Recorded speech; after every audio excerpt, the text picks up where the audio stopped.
안녕하세요. 양파사쇼 양도사입니다. 오늘은 오행에 대해서 좀 더 자세히 알아보겠습니다. 오행은 방위, 신체, 장기, 문화 등등 여러 가지가 배속되어 있습니다. 이런 오행에 배속된 여러 가지들을 배워두시면 이게 다 사주 해석에 잘 쓰이는 거니까요.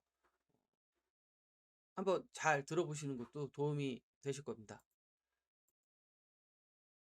먼저 저번 시간에 배웠던 수는 목을 낳고 목은 화를 낳고 화는 토를 낳고 토는 금을 낳고 금은 수를 낳고 그러면서 계속 무한히 반복이 된다. 요거는 꼭 기억을 해 두셨으면 좋겠습니다. 오행의 방위와 색깔 이렇게 되어 있는데요. 목은 동쪽, 화는 남쪽, 토는 중앙, 금은 서쪽, 수는 북쪽 이렇게 되어 있습니다. 근데 옛날에 이제 우리 조상님들께서 이런 거를 이제 그림으로 좀 그려 놓으셨어요.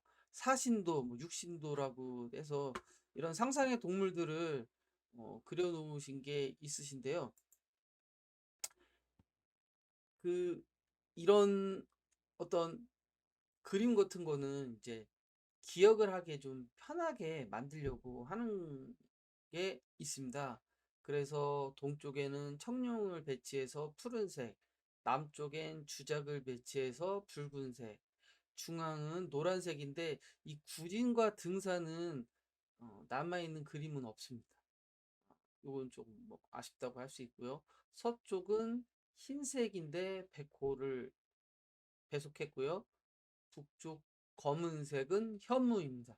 이렇게 해서 이제 기억을 하기 쉽게 그런 어떤 동물들을 배치를 해서 그 색깔과 매치를 시키셨던 거죠. 그 다음은 이제 오행의 숫자 그리고 오기라는 건데요. 다섯 가지 기운이 되겠죠.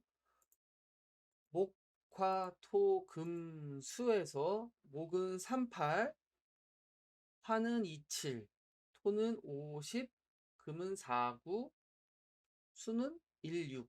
요 숫자는 선천수, 후천수 이런 개념이 있습니다. 요거는 나중에 또 좀 더 자세히 설명을 한번 드리겠고요.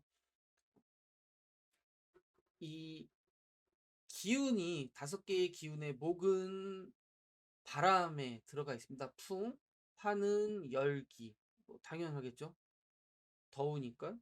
토는 습.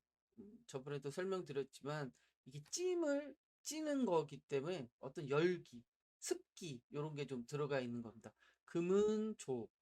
그러니까 곡식이 연글기 위해서는 좀 가물어야 되거든요. 그래서 마를조를 썼고요. 수는 한, 당연히 춥다는 이런 뜻이 들어가 있겠습니다. 오행에 또 종교로 또 배속이 됩니다.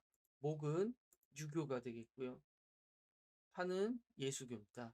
토는 토속 신앙이 되고 금은 불교가 되어 있습니다. 수는 도교인데요. 요런 그 어떤 그 종교의 배치나 이 목화토금수를 이제 보면 이게 좀 다 의미가 좀 있긴 합니다. 목은 이제 시작을 나타내는 거라 유교를 좀 넣고요. 예수교는 좀 이렇게 화려하거든요. 불이라는 게 이제 화려하다 뭐 이런 거하고 하고 토는 토속신앙 토착하고 관련이 있고요. 금은 불교와 관련이 있는데 이제 이게 서방 정토라고 해서 아주 멀리 있는 그런 우리가 이제 닿을 수 없는 세계 그런 게 있는데 흰색이죠. 저희가 백이민족이라고 해서 흰색을 또 쓰기도 해서 또 불교랑 또 인연도 있고 그런 게 좀 강한 면이 있죠.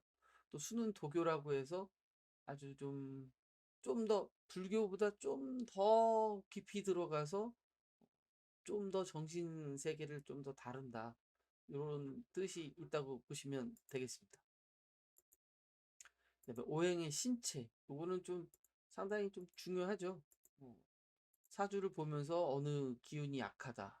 이렇게 쓸 때 특히 사용을 많이 하는데요. 목은 간과 담, 화는 뇌와 심장, 그리고 눈.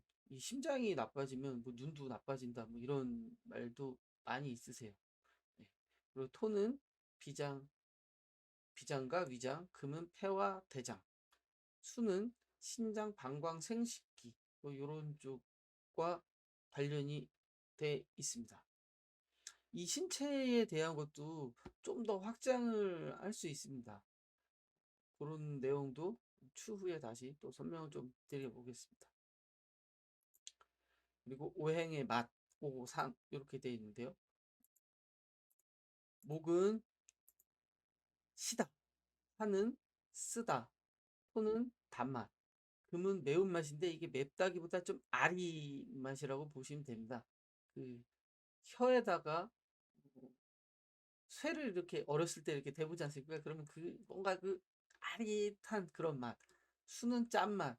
요 짠맛이라는 게 이게 뭐 바닷물이 되겠죠. 이게 생명의 맛이라고 하는 게 그 짜다. 이렇게 보시면 되고요.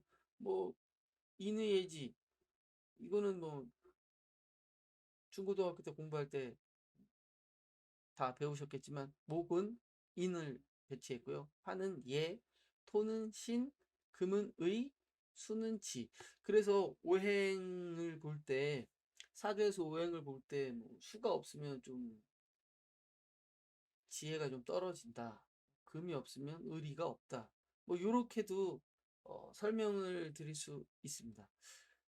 이런 그 오행의 여러 가지 그 배치라든지 그 조화 이런 게 부족하다, 많다 이런 거를 어, 종합을 해서 뭐 심리나 이런 거를 할 때는 이 오행의 상이 상당히 많이 쓰이고 있습니다. 그래서 이 정도만 알아도 사람들하고 대화를 할 때 한 5분, 10분 정도는 이런 오행 이야기로만도 사주를 뭐 풀어나가시는 분도 있는데요. 저는 솔직히 조금 그거는 좀 지양하는 편입니다. 어쨌건 그런 게 있다는 거를 좀 알아두시고 첫째 시간에 배웠던 거와 둘째 시간에 배웠던 거를 오행에 대해서 1편, 2편을 좀 잘 알아두시면 뭐 어느 정도 오행의 이제 기본 사항에 대해서 아실 수 있을 듯 합니다.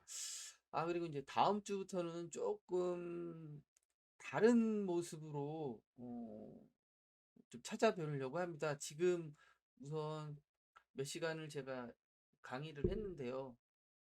음, 로고도 지금 저기 이제 뭔가 이제 호랑이 비슷한 로고도 있지 않습니까?